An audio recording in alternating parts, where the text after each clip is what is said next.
जय जय श्री राम। बिराजे बिराजे। माने केसाराम जी राम राम साहब, राम राम साहब, राम राम साहब, राम राम साहब।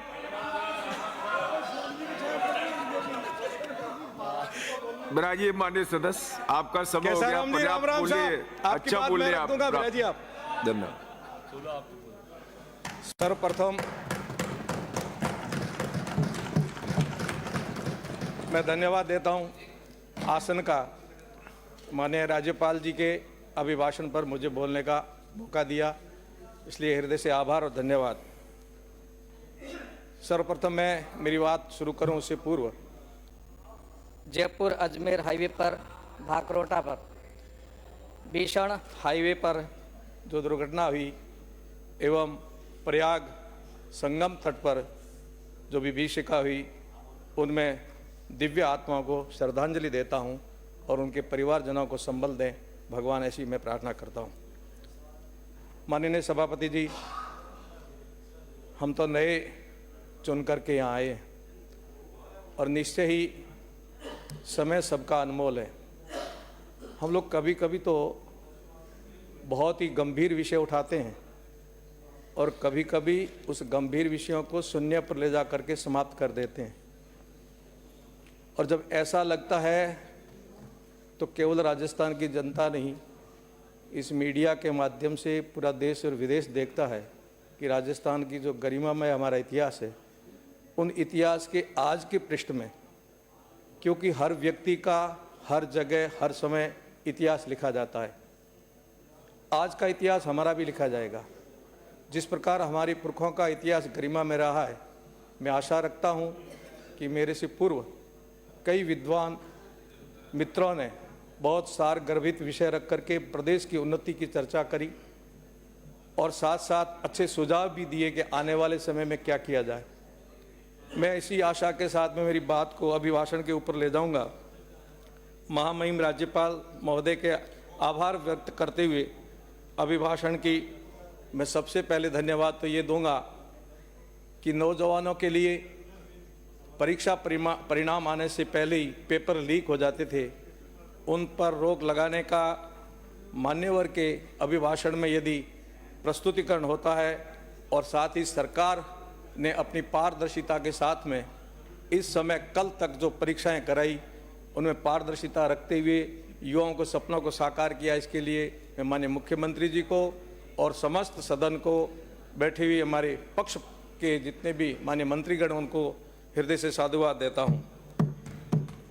इससे पूर्व इतिहास के पन्नों में प्रधानमंत्री जी ने भी अपने इतिहास के पन्ने स्वर्णिमय किए और उन विषम परिस्थितियों के अंदर देश को एक नई ऊंचाई दे करके विश्व में एक महाशक्ति बनने के लिए भारत को अग्रसर किया है।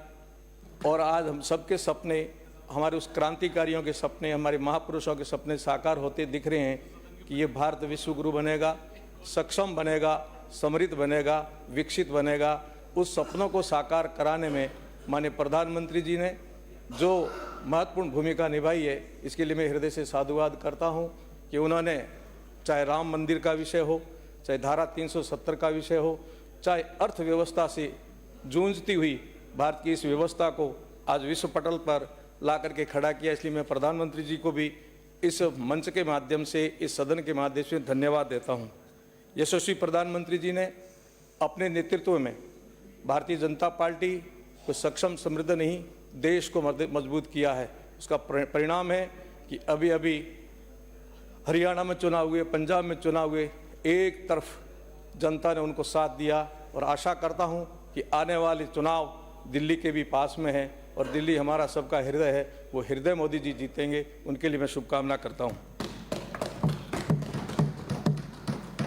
निश्चय ही राजस्थान सरकार कदम दर कदम उनके साथ चल रही है और ये सिद्ध कर दिया है कि जब दोहरी शक्ति होती है, शक्ति सामर्थ्यवान व्यक्ति और सार्थक व्यक्ति के हाथ में जाती है तब उसका सदुपयोग होता है, और शक्ति यदि नकारात्मक भाव के व्यक्ति के हाथ में जाती है तो निश्चय ही दुरुपयोग होता है। उस शक्ति का परिणाम है कि आज एक वर्ष के अंदर राजस्थान की सरकार ने भी अपना इतिहास लिखा है। माननीय मुख्यमंत्री जी को भी मैं हृदय से साधुवाद और धन्यवाद दूंगा कि असंभव को संभव करने की शक्ति और सामर्थ्य भगवान ने आप में दिया है और आगे बढ़ें।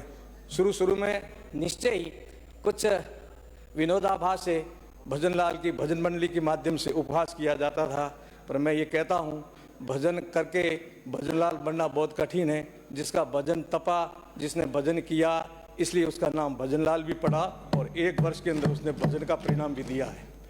पर्ची नहीं, ये पर्चा है, ये चमत्कार है कि 1 वर्ष के अंदर उन्होंने राजस्थान की जनता का दिल जीत लिया।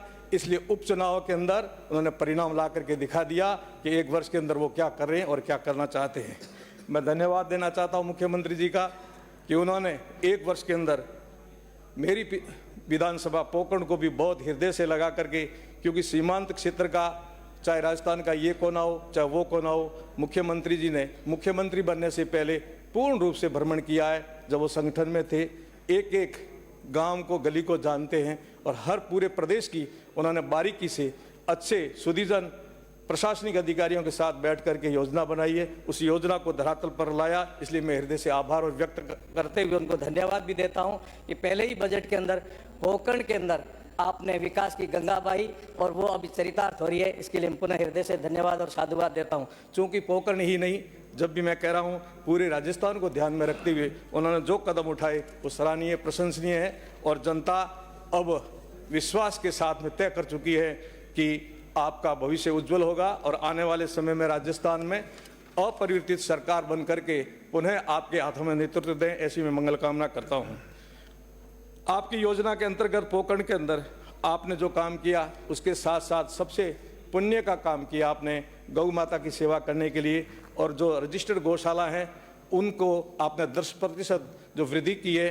परंतु मैं आशा के साथ कहता हूं, सन्यासी के नाते कहता हूं, अधिकार के पूर्व के नाते कहता हूं, राजस्थान गौ आधारित नहीं, गौ हमारी माता है और पूजनीय भी है। गाय का संरक्षण और संवर्धन करने के लिए माननीय मुख्यमंत्री जी को और ज़्यादा कुछ करना है और हम सब लोग आशा रखते हैं, पूरी राजस्थान की जनता आशा रखती है कि आने वाले समय में गौशाला में निराश्रित और बुढ़ी बुजुर्ग गाय हैं उनके लिए और अच्छी योजना बना करके हमारे सामने लाने की मंशा रखेंगे।